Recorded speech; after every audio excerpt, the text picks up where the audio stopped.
Hi, this is Diane Lovetobake, and what we're going to make are raisin molasses cookies. It's a pretty quick and easy recipe, so let's get started. First, let's start with our dry ingredients. You're going to need 2 cups of all-purpose flour, and in the flour you're going to be putting 1½ teaspoons of baking powder, 1/4 of a teaspoon of baking soda,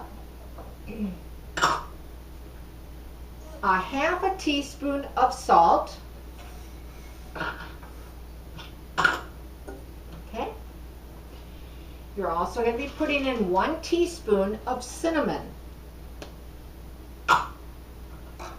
and 1 teaspoon of ginger. And then with my spoon, I'm just going to stir this together a little bit. These are very fragrant cookies when you bake them. You can smell the different sugars and the ginger and the cinnamon and the raisins, and the whole kitchen smells really fantastic. Okay, you're going to need either your stand-up mixer, as I'm using, or a hand mixer, whatever you prefer. What we're going to cream in next is 1/2 cup of shortening. Now, if you don't want shortening, don't like shortening, or don't even have shortening, go ahead and use butter. But I'm using the shortening because this is really the true recipe when you use the shortening in it. So that's why I'm using it.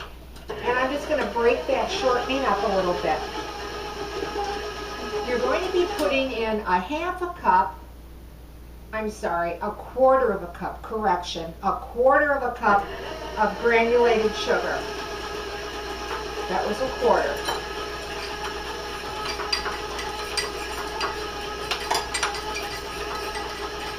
Okay. I'm just going to raise my speed a little here. Okay, once you combine that, you're going to be putting in 1 egg, and I've also had that at room temperature. And I'm just going to beat it till it, it all combines.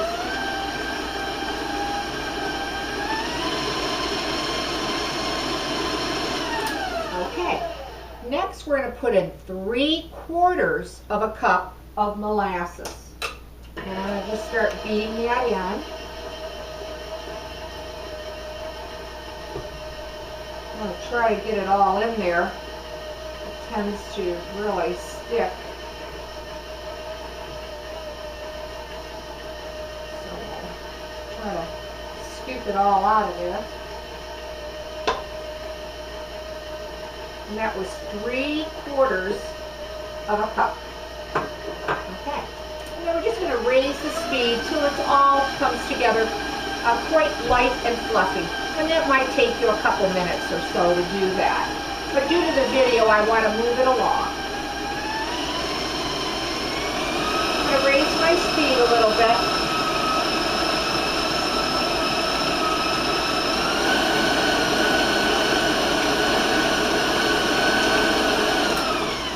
Okay.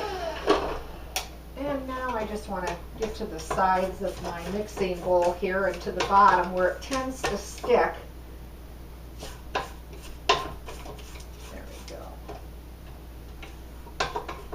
Okay. What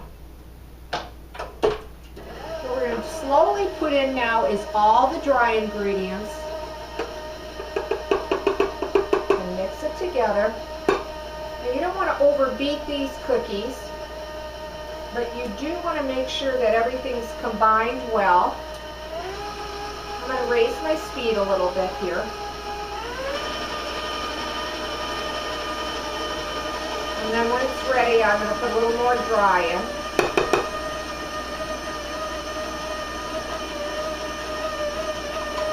There we go. And a little bit more dry.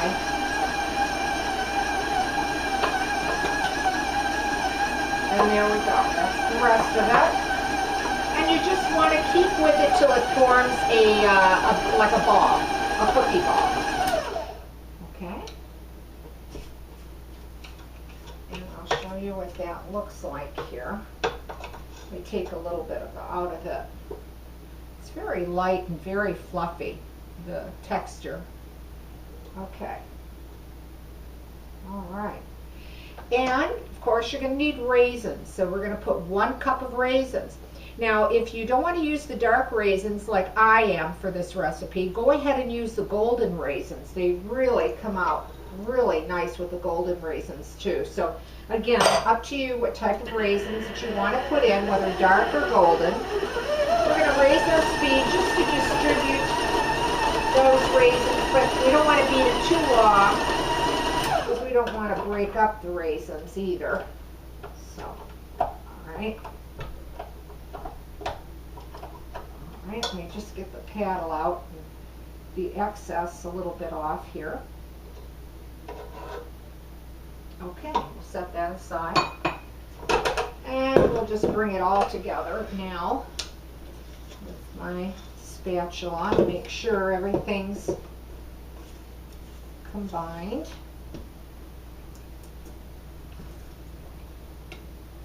Okay. Grab some of it to show you. The pretty color in it, and it's smells so nice, so good. I'm gonna rinse my hands here quickly. All right.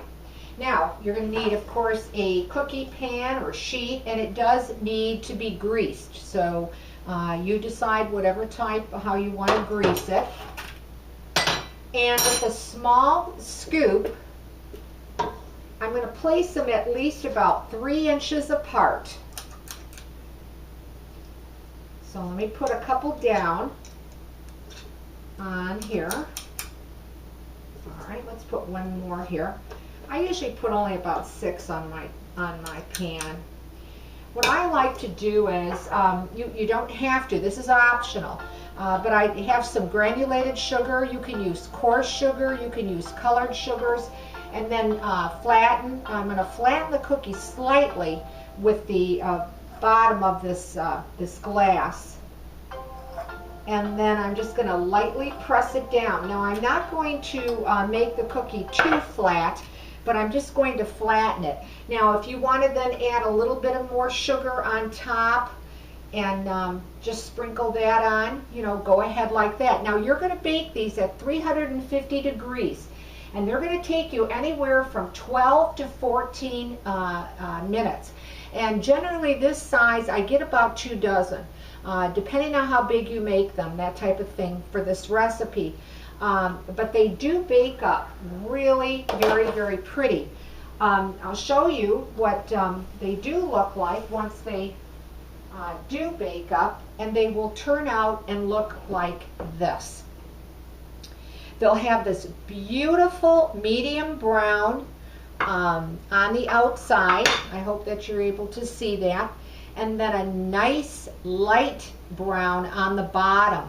Now the cookie itself will be crispy on the edges, the top, and the bottom.